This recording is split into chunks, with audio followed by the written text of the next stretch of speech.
Old dog boxing, motherfucker. As far as Hank Davis is concerned, I think that more and more we're talking with PBC, and we'll be making fights with them. Is part of Turkey Al-Sheikh and the new is part of that prompting you guys to work together more when in the past you may not have? That is correct. Okay. So that's competition in the marketplace is a good thing, kind of thing. Yeah, absolutely.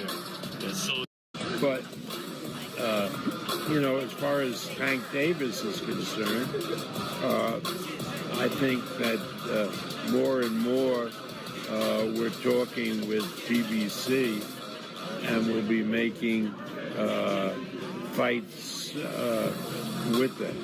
Is part of Turkey Al-Sheikh and the new is part of that prompting you guys to work together more when in the past you may not have? That is correct. Okay. So that's competition in the marketplace is a good thing, kind of thing. Yeah, absolutely. Yeah. So, but PBC and Top Rank are now being forced to work together. Wow, this is good news. And shout out to Turkey Al-Sheikh, Dana White, for putting fear into these motherfuckers and really actually making them do their jobs. And for those people who said that Turkey Al-Sheikh is bad for boxing, let me ask y'all this now. Do you still think that Turkey Al-Sheikh is bad for boxing? And if you say yes, then I know you're just being obtuse. You're really just angry, bitter. You're a hater, man, because deep down inside, you just hate Turkey Al-Sheikh because you low-key wish that it was Al Heyman in his position. You really wish it was Al Heyman in Turkey Al-Sheikh's shoes. But yeah, man, Turkey Al-Sheikh really has these motherfuckers on their toes. He's got both Al Heyman and Bob Arum working together. He's got him trapped in a corner, man. And in order to stay alive in the sport of boxing, they have no choice but to work with one another. And they really wouldn't be working together if they had a choice, but they don't. And more so on the PBC side. But at the end of the day, they are now forced to click up with one another. Turkey's got the ops clicking up with each other, man, because that's essentially what they are. PBC, Top Rank have been in a cold war for years now. And that's what's really been fucking off the boxing here in the landscape in the United States. And so, yeah, man, because of Turkey Al-Sheikh out here really shaking shit up and making shit happen, Bob Arum and PBC are really going to have to work together, come together, and make some competitive fights in order to combat the Saudi Arabian invasion. Especially since the actual numbers of the last Crescendo card, main eventing Artur Beterbiev and Dmitry Bivol, and co-main event was Joseph Parker versus Martin Bakole, were just released a day ago. They did 340,000 pay-per-view buys. And I know that it was reported that the card only did 45,000 in the US, but that's because there were only 2 Americans on that whole card. Everybody else was not from the US. If you take a look at the main event, both guys were from Russia. The co-main event was a guy from New Zealand, and the other man was from the Republic of Congo. And then there were some British fighters on there. Only Americans that were on that card were Shakur Stevenson and Virgil Ortiz. So that explains why there were only 45,000 pay-per-view buys here in the US of A. Not to mention, the card started at 11 in the afternoon. 11 in the morning. It's still taking the Americans time to adjust to the new times of the Riyadh season and Saudi Arabian cards. But the reason why I bring up the last Crescendo card up and their pay-per-view numbers is because a lot of American boxing fans, PBC fanboys, PBC gangbangers were all having fun, poking fun at Turkey Al-Sheikh because the last crescendo only did 45,000 buys in the United States. And Gervonta Davis versus Lamont Roach did 260 pay-per-view buys.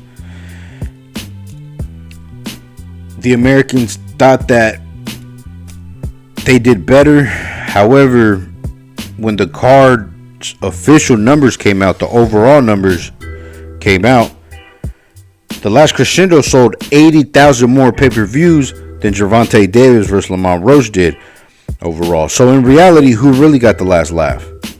And American promoters are seeing this. You don't think they see the numbers? They're seeing the superior product of Turkey Al-Sheikh for much less, for a much lower price than their own. And they're starting to panic. But in all honesty, it might be a little too late. I don't know how this is going to work because Bob Arum and Top Rank, they try everything that they can in their power to not put fights on pay-per-view. Meanwhile, PBC put everything on pay-per-view, including their filler fights. And another thing is this: it's rumored that the PBC is on the outs with Amazon, and Top Rank's contract with ESPN is also coming to an end. So without a platform, where are they going to put on their fights? Both PBC and Top Rank are both reluctant to migrate to DAZN, even though that's their real only option. In this post by Boxing Scene, it talks about potential matchups that the PBC and Top Rank are plotting to put on in order to keep big fights here in the US. So the first fight that they mention is the Lomachenko versus Tank Davis fight. And my whole thing with that fight is that fight is spoiled milk. That fight should have happened half a decade ago. The fact that they're still talking about Gervonta Davis versus Lomachenko was absolutely nasty work. At one time in my life, I wanted to see that fight, but not as much, not anymore. Lomachenko is now more inactive and more uninterested in the sport than ever. I mean, even Gervonta is more uninterested in the sport than ever. I mean, but back to Loma, the man is now talking about retirement, and so is Tank. And the only reason why Lomachenko fought in his last fight versus Kambosos is because his dad kept begging him for one more fight. And another reason why I don't care to see that fight anymore is because this is not the same Lomachenko that Tio fought. This is not the same Lomachenko that fought Jorge Linares or Gary Russell, or even that Devin Haney fought. Once they robbed Lomachenko from that Devin Haney win is, in my opinion, the straw that broke the camel's back. So that fight I don't care for much anymore. I lost interest in that fight. The next fight that they were talking about putting on is Sebastian Fundora versus Xander Sayas. And although this is a good little fight, my whole thing with this fight is, who the fuck was asking for this fight? Nobody was asking for this shit. They also mentioned Teofimo Lopez versus Gary Antoine Russell. And although, again, I think this is a good fight, I don't recall not one person nor one boxing fan asking for this fight. And the reason why it might sound to you that I'm complaining about these fights, even though there are good fights, I'll tell you why I'm being such a negative Nancy about these fights, is because I know when PBC is involved, they are going to put this on pay-per-view. They're going to put this behind a paywall. They're going to charge you and I 80 USD for fights that, again, are good fights, but nobody asked for. Pay-per-views are supposed to be reserved for the fights that people were asking for. Brian Norman Jr. versus Mario Barrios, again, a good fight, but not good enough to be on pay-per-view. The only fight that some fight fans were asking for that they mentioned, not many, because most of the fans that were asking for this fight are hardcore fans like you listening to this and myself, the hardcore fans were asking for the Yanni Beck versus Carlos Adames or Sandy Lara. Other than that, I don't recall anybody asking for these fights. But, guys, girls, that's all I have for this one, man. Only time will tell, you know what I'm saying? Only time will tell what will happen. But let me know what y'all think down in the comment section, man. Let's chop it up. Let's talk some boxing, man. And you already know. Once again, this has been your boy O-Dog Boxing, and I'm out this bitch.